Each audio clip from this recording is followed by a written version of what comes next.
우리 호산나 찬양대 찬양 너무너무 감사합니다. 찬양에 힘이 있죠. 할렐루야. 찬양을 들으면서 오늘 부활하신 주님 우리와 함께 하심을 경험할 수가 있었습니다. 부활의 주님이 여러분과도 함께 하십니다. 이 믿음을 여러분 꼭 가지시길 바라고, 그 부활의 주님이 우리와 함께 하시니 우리의 삶에는 여전히 희망이 있습니다. 할렐루야. 우리 옆에 있는 성도들 바라보며 고백하며 인사하는데, 주님이 함께 하시니 희망이 있습니다. 우리 옆 사람 바라보며 주님이 함께 하시니 희망이 있습니다. 여러분의 삶에는 언제나 희망이 있어요. 그 이유는 부활하신 주님이 저와 여러분과 함께 하시기 때문에 그렇습니다. 우리가 사순절이라고 하면은 주일을 빼놓고 이 40일간의 기간 동안에 예수 그리스도의 십자가의 고난과 그리고 우리를 향한 그 위없는 사랑을 깊이 묵상하고, 그리고 그 삶을 우리의 삶의 한 자락이라도 살아내기 위해서 몸부림치는 그런 경건한 절기죠. 그런데 부활절기는 사순절 절기보다 더 길어요.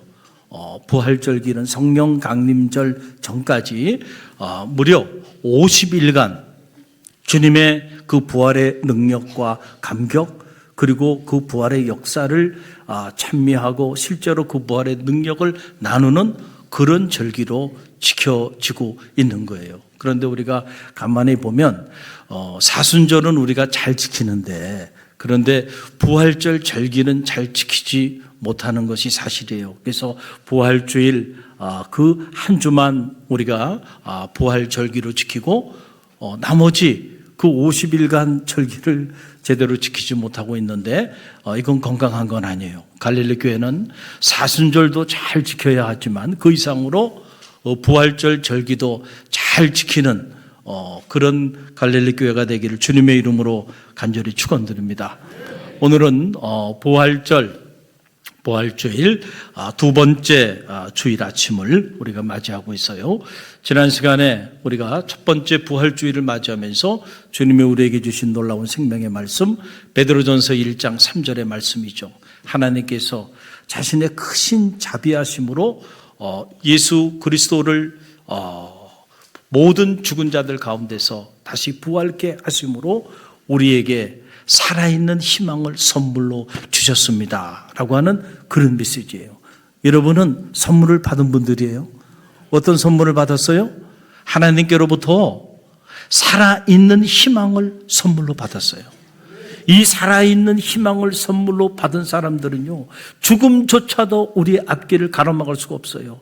이 살아있는 희망은 그 자체가 능력입니다. 할렐루야. 바로 부활하신 그 주님, 그 주님으로 인해서 우리는 다 살아있는 희망, 새로운 창조의 역사를 끊임없이 우리 가운데 가져오는 능력이 있는, 실제하는 능력이 있는 이 살아있는 희망을 선물로 주셨기 때문에 그 선물을 가진 사람들의 삶의 자리 가운데는 절망도, 그리고 그 어떤 죽음도, 그 어떤 환난도, 그 어떤 고난도 우리의 앞길을 가로막을 수가 없다는 사실이에요. 할렐루야. 그래서 저는 여러분의 삶의 자리 가운데 실제로 이 부활의 능력을 삶으로 살아내는 우리 갈릴리교회 모든 성도들이 되시기를 간절히 바랍니다. 그래서 오늘 부활절 두 번째 주일을 맞이하며 주님 우리에게 주시는 영적인 주제, 부활을 입다. 한번 따라해 보세요. 부활을 입다. 부활을 입다라고 하는 영적 주제입니다. 주님의 그 십자가와 그 부활은 2000년 전에 어느 한 예수 그리스도라고 불리우는 사람의 죽음과 부활의 사건이 아니에요. 오늘 우리의 구체적인 삶의 자리 속에서 경험되어지는 십자가와 부활의 능력입니다. 여러분 이 사실을 꼭 기억하시기를 간절히 바랍니다. 기적 중에 최고의 기적이 뭐예요? 사람이 변화되는 거죠. 사람이 변화되는 것만큼 큰 기적은 없어요. 그만큼 사람이 변화되는 일이 사실은 어렵거든요. 그런데 여러분 한번 보세요. 사도 바울, 본래 그의 이름은 사울이었어요. 그는 가말리엘의 문화생이었고, 그리고 그는 이 유대 율법에 아주 깊이 있게 전착된 삶을 살았던 율법주의자였습니다. 그러다 보니까 예수님을 따르고 또 예수와 함께 했던 사람들을 박해했던 인물이기도 해요. 선봉에 서서 박해자의 삶을 살았던 그 사람이 바로 바울이었어요. 그런데 어떻게 그 사람이 180도 뒤집어져 가지고요, 예수를 위하여 자기 삶을 내어 던질 수 있었을까요? 실제로 십자가와 부활의 능력을 체험하지 않았다고 한다면 이건 불가능한 일입니다. 그래서 우리가 사도 바울의 그 복음의 서신들을 묵상해 보면 온통 십자가와 부활의 그 능력에 대한 간증과 고백이 흘러넘치고 있는 걸 보게 돼요. 오늘 저와 여러분이 읽은 이 짧은 한 절의 말씀도 그 한 자락이에요. 우리 함께 읽어봅니다. 로마서 6장 4절 말씀. 그러므로 우리가 그의 죽으심과 합하여 세례를 받음으로 그와 함께 장사되었나니 이는 아버지의 영광으로 말미암아 그리스도를 죽은 자 가운데서 살리신 것 같이 우리도 또한 새 생명 가운데서 행하게 하려 함이라. 아멘. 예수 그리스도만 십자가에서 죽으시고 예수 그리스도만 십자가에서 부활하신 것이 아니고 바로 우리가 예수 그리스도와 함께 십자가에서 죽고 우리가 예수 그리스도와 함께 십자가에서 새 생명을 얻었다는 거예요. 할렐루야. 이 십자가의 죽으심과 이 부활의 사건이 실제로 여러분의 삶의 자리 가운데서 체험되어지는 그런 은혜가 있게 되길 간절히 바랍니다. 사도 바울은 이 사실을 그래서 갈라디아에 흩어져 있는 수많은 교회와 성도들을 향해서 이렇게 간증합니다. 갈라디아서 2장 20절 말씀인데요, 새 번역으로 우리가 이 말씀 함께 봉독하며 나갑니다. 함께 읽습니다. 나는 그리스도와 함께 십자가에 못 박혔습니다. 이제는 내가 사는 것이 아니라 그리스도께서 내 안에 사시는 것입니다. 나는 지금 육신 안에서 사는 이 삶을 나를 사랑하셔서 나를 위하여 자기 몸을 내주신 하나님의 아들을 믿는 믿음 안에서 사는 것입니다. 아멘. 변화죠. 엄청난 변화죠. 부활을 실제로 삶의 자리 가운데서 입은 사람의 간증이고 고백이죠. 나는 예수 그리스도와 함께 십자가에 못 박혔다는 거예요. 십자가에 못 박혀서 예수 그리스도와 함께 실제로 나의 옛사람은 죽고 이제는 예수 그리스도와 함께 부활했다는 거예요. 새로운 생명을 얻게 됐다는 거죠. 부활을 덧입게 됐다는 거예요. 이제 내가 사는 것은 나를 위하여 나를 사랑해서 자기의 모든 것을 아낌없이 다 내어주신 그 하나님의 아들을 믿는 믿음 안에서 사는 것이라. 전혀 새로운 삶이 시작된 거예요. 십자가의 그 죽으심과 그 부활의 능력을 통해서 사도 바울의 인생이요, 이렇게 180도 변화되게 된 거예요. 오늘도요, 이 십자가의 능력과 부활의 능력은 오늘도 살아서 역사합니다. 할렐루야. 누구를 통해서? 복음을 접한 수많은 허다한 무리들을 통하여. 기독교 2000년의 역사를 보면 이 십자가와 부활의 능력을 체험한 사람들이 얼마나 놀라운 영적인 변화를 가져왔는지를 우리가 알게 돼요.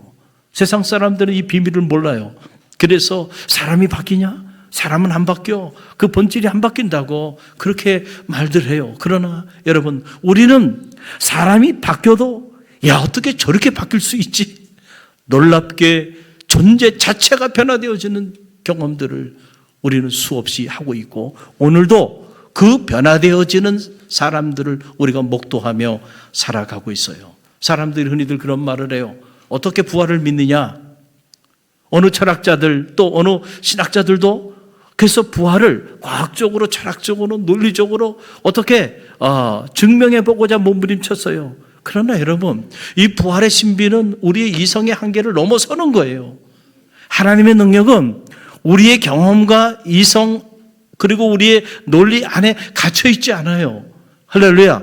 그렇기 때문에 그들의 출발점 자체가 잘못된 거예요.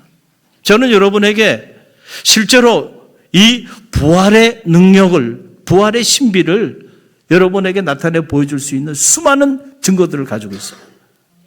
그 중에 제가 짧게 한 가지만 여러분에게 말씀을 드리면, 한번 상식적으로 한번 생각을 해봐요. 저는 신학적으로, 철학적으로, 과학적으로 정말 부활이 실제하는가라고 하는 것을 연구하기 이전에 제 안에 밀려오는 감동은 이거예요.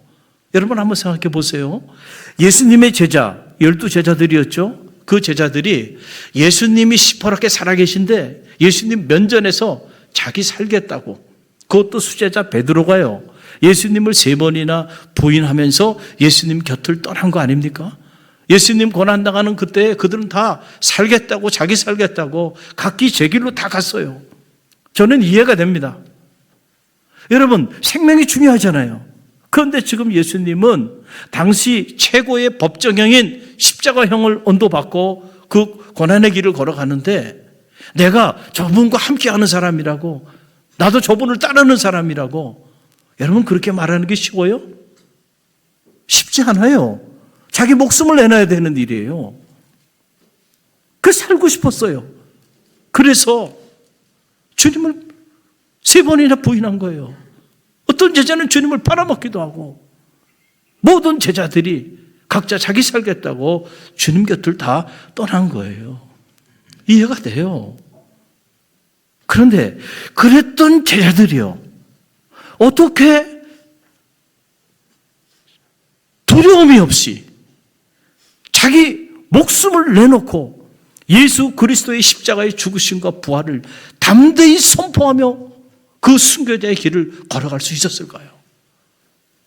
예수님 살아있을 때도 자기 살겠다고 예수님 면전에서 예수님을 부인하며 도망갔던 사람들이 예수님 최고의 법정형으로 십자가에 달려 돌아가셨어요. 죽었는데, 그런데 그 죽은 그 사람을 위하여 자기 목숨을 내놓고 복음을 증거합니다. 여러분, 이게 어떻게 가능할까요? 실제로 그들이 부활하신 주님을 만나지 않았다고 한다면, 실제로 그들이 부활하신 주님을 체험하지 않았다고 한다면 도저히 설명할 수 없는 일이에요. 할렐루야. 할렐루야. 우리가 실제로 주님의 부활의 능력을 체험하게 되면요, 우리의 삶은 변화되게 되어 있는 거예요. 놀라운 변화를 가져오게 돼요. 제가 존경하는 목사님들이 여러 분 계신데, 이 팀 켈러라고 하는 목사님을 저는 존경해요. 지금 하나님의 부르심을 받았어요. 뉴욕이라고 하는 그 맨하탄 한복판에서 놀라운 복음의 역사를 이룬 주의 종입니다. 너무너무 제가 흠모해서 그 뉴욕에서 직장생활하고 있는 저희 큰딸에게도 이 교회를 소개하고, 그래서 저희 큰딸이 이 교회에서 신앙생활을 잘 하고 있는데, 참 이분의 삶을 보면 이분은 실제로 예수 그리스도의 십자가와 부활의 능력을 실제로 자기 삶으로 살아내는 분이구나 라는 생각을 저는 지울 수가 없어요. 그래서 제가 존경을 해요. 여러 가지 이유에서 그런 이유가 있는데, 한 가지만 제가 말씀을 드리면 이런 얘기입니다. 2002년도에 이분이 갑상선 암에 걸려요. 그래가지고 이렇게 이제 어려움을 겪게 되는데, 그때 무려 800페이지가 넘는 책이, 이렇게 두꺼운 책입니다. 니콜라스 토마스 라이트가 쓴 책이에요. The Resurrection of the Son of God. 하나님의 아들의 부활이라고 하는, 부활에 관한 800페이지가 넘는 책이에요. 제가 지금 읽고 있는데, 지금 이렇게 건강한 몸으로 읽고 있어도요, 버거워요. 그런데 갑상선 암에 걸리신 분이, 여러분 학자도 아니고 그분은 목회자인데 이런 방대한 부활에 관련된 책을 정독해서 다 읽었다는 거예요. 제가 그를 통해서 그 이야기를 접하고, 이분은 정말 그 부활의 가치, 부활의 능력, 부활의 의미를 실제로 체험하신 분이구나. 그렇지 않고는 이 방대한 책을 다 그 고난 속에서 읽었다는 거, 이건 쉬운 일이 아니겠다. 그랬는데 제가 더 충격적으로 와닿은 건 뭐냐면요, 이분이 2020년경에 췌장암, 한 20년 이후죠, 췌장암 말기 환자가 됩니다. 4기. 그게 더 이상 이렇게 생존의 가망이 없는, 그 생사를 오고 가는 그 고통 가운데 있을 때에 이분이 한 권의 책을 저술하기 시작해요. 그 책이 바로 뭐냐면은 우리 화면에 그 타이틀이 나와요. Hope in times of fear라고 하는 거예요. 두려움의 때에 경험하는 희망이라는 책인데 그 부제를 보게 되면 The Resurrection and the Meaning of Easter라고 해서 부활과 부활절의 의미. 그러니까 지금 나이가 70이 넘어서 췌장암 말기 환자입니다. 그래서 생사가 오고 가는 그 마지막 남은 그 시간을 이분은 부활에 관한 책을 쓰기 시작해요. 그래서 2021년에 이 책을 출간합니다. 역작입니다. 제가 읽어보니까. 그러면서 제가 한테 밀려오는 건 뭐냐면 이분은 정말 예수 그리스도의 부활을 뼛속 깊이 믿고 신뢰하는 분이구나. 끝 안에 새로운 시작이 있습니다. 할렐루야. 우리의 육체의 장막이 무너지는 그 순간이 끝이 아니고 새로운 하나님의 장막을 덧입고 새롭게 우리의 인생이 끝나는 그 시간이 새로운 부활하는 시간, 새롭게 하나님 품에 안식하는 시간이라는 사실에게서 예수 그리스도 안에서 살아있는 희망을 선물로 받은 사람은 죽음도 우리 앞을 가로막을 수가 없어요. Negation of negation, the death of death, 죽음을 죽인 사건이 부활의 사건이기 때문에 더 이상 죽어도 우리는 삽니다. 할렐루야. 이 부활의 신앙을 가지고 놀라운 목회를 이루다가 2023년 하나님의 부르심을 받게 돼요. 이 땅의 삶은 영원하지 않죠. 잠시 왔다가 갑니다. 우리 인생에도 터미널이 있을 거예요. 그러나 그 끝이 우리에겐 끝이 아니에요. 새로운 시작입니다. 할렐루야. 여러분, 이 믿음이 실제로 여러분 가운데 있게 되기를 바라요. 우리는 그 오프라 윈프리라고 하는 여인을 잘 알고 있죠. 너무너무 잘 알고 있어요. 이 오프라 윈프리라고 하는 이 여인은 지독하게 가난한 집안에서 태어났죠. 그리고 가정이 불우했죠. 성폭행을 당했어요. 그래서 원치 않게 아이를 임신하고 또 사생활을 낳았는데 그 아이가 얼마 살지 못하고 세상을 떠나게 돼요. 주옥에 빠집니다. 그리고 자살을 시도합니다. 흑인으로서, 그것도 여성으로서 이렇게 끔찍한 삶의 상황 속에서 그렇게 어린 시절을 보내요. 여러분, 이 여인에게 무슨 인생의 희망이 있겠어요? 한번 생각해 보세요. 그런데 지금 이 오프라 윈프리는 전 세계에서 가장 영향력이 있는 여인으로 쓰임받고 있어요. 어떻게 이게 가능했을까? 어떻게 이런 놀라운 변화를 가져올 수 있었을까? 그 어느 날 여러분처럼 이렇게 교회 나와서 예배를 드리는데 목사님의 말씀이 선포되어지는데 목사님의 메시지가 이런 메시지예요. 예수 그리스도께서 너를 위해 죽으셨다는 거예요. 그리고 예수 그리스도께서 다시 부활하셔서 너를 새롭게 하셨다. 이 메시지가 어느 순간에 가슴을 파고 들어온 거예요. 그래서 실제로 말씀을 통하여 주님의 십자가의 그 죽으심과 부활의 능력을 체험하게 됐어요. 그때부터 이 오프라 윈프리의 인생은 뒤집어지게 된 거예요. 다른 삶을 살게 시작하게 되었다는 거예요. 그래서 오프라 윈프리가 실제로 여러 많은 인터뷰들을 많이 했는데 인터뷰하면서 종종 하는 말, 제가 두 마디 말만 인용을 해왔는데요. 우리 함께 읽어봅니다. 나는 과거의 내가 아닙니다. 나는 부활의 능력을 입은 새 사람입니다. 또 두 번째 말씀 보여주세요. 나는 내 과거의 상처가 내 미래를 제한하지 못하게 했습니다. 나는 하나님 안에서 새로운 삶을 선택했고 다시 태어났습니다. 할렐루야.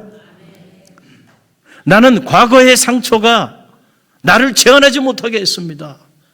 나는 예수 그리스도 안에서 다시 태어났습니다. 할렐루야. 여러분, 이 복음의 능력이라는 것은 놀라워요. 실제로 이 부활의 능력은요, 그냥 예수님 그 한 분을 죽음의 그 음부의 권세에서 일으킨 것이 아니고 오늘도 그 부활의 능력은 실체하고 오늘도 그 부활의 능력은 수많은 허다한 복음을 접한 무리들을 살리고 있다는 사실을 여러분 꼭 기억하시기를 간절히 바랍니다. 주님의 부활은 우리의 삶을 변화시키는 실제하는 능력입니다. 저는 우리 갈릴리교회 모든 성도들이 주님과 함께 죽고 주님과 함께 우리의 옛사람, 옛자아, 그리고 우리의 죄와 허물 십자가에 못 박고, 그리고 주님과 함께 새 사람으로 완전히 변화되어지는 그런 부활의 증인들이 다 되시기를 주님의 이름으로 간절히 축원드립니다.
지금은 우리 주 예수 그리스도의 은혜와 하나님 아버지의 만극하신 사랑하심과 성령의 감화 감동 교통하심이 우리의 부활의 능력이 되신 주님, 그 주님으로 인해서 살아있는 소망을 가지고 오늘도 세상을 넉넉히 이기며 승리하며 나가는 주의 백성들 머리 위에와 저들의 가정과 자녀, 삶의 자리 위에, 그리고 새로운 60주년을 내다보면서 하나님의 이 복음의 위대한 역사들을 이루어 나가는 갈릴리 교회와 오늘 우리가 품어야 하는 이 지역과 이 민족과 세계 열방 위에 지금부터 영원까지 함께 하시기를 간절히 축원하옵나이다.